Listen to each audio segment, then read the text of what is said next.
వీడియోలో మనం total hip replacement గురించి మాట్లాడదాం. సో టోటల్ హిప్ అంటే ఏంటంటే ఇంతకుముందు మనము హెమీ రీప్లేస్మెంట్ గురించి మాట్లాడడం, వేర్ ఓన్లీ ఫీమర్ సైడ్ అంటే మన బాల్ సైడ్ ఒకటి రీప్లేస్ చేస్తాం మనం.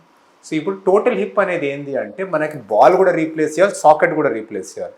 సో ఈ టోటల్ హిప్ ఎవరికి చేస్తామంటే ఆర్థరైటిక్ హిప్స్లో చేస్తాం. అంటే జాయింట్ అరిగిపోయింది అనుకోండి. సో ఇంతకుముందు బైపోలార్ మనకి hemi replacement neck femur fracture అయ్యి అతికే ఛాన్స్ తక్కువ ఉన్న వాళ్ళకి చేస్తాం మనం.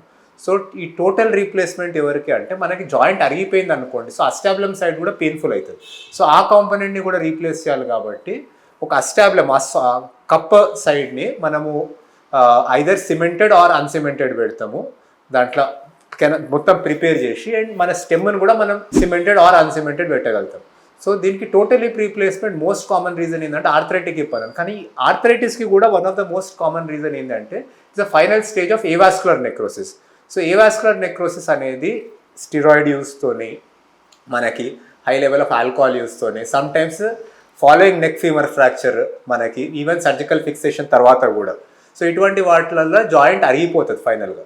సో మనకి స్టెప్ బై స్టెప్ చేయాలి. మనం అస్టాబ్లంని ప్రిపేర్ చేసి దాంతో ట్రయల్ మోడల్స్ వేసి మన హిప్ స్టెబిలిటీ, మనకి హిప్ మూమెంట్ చెక్ చేసుకొని తర్వాత మనం ఒరిజినల్ ఇంప్లాంట్ని ఫిక్స్ చేస్తాం. సో ఇది మనకి టోటల్ హిప్ రీప్లేస్మెంట్ గురించి మనకి ఒక బ్రీఫ్ ఓవర్వ్యూ మనకి. సో ఎటు సైడ్ నుంచి చేయాలి, వెనక నుంచి చేసే మెథడ్స్ ఉన్నాయి. మనకు పోస్టీరియర్ అప్రోచ్ ఉంది, మనకు డైరెక్ట్గా లాటరల్ అప్రోచ్ ఉంది, మనకు యాంటీరియర్ అప్రోచ్ ద్వారా వెళ్ళే కూడా రీప్లేస్మెంట్స్ ఉన్నాయి. సో చాలా టెక్నిక్స్ ఉన్నాయి దీంట్లో, చాలా ఇంప్లాంట్ మోడల్స్ ఉన్నాయి.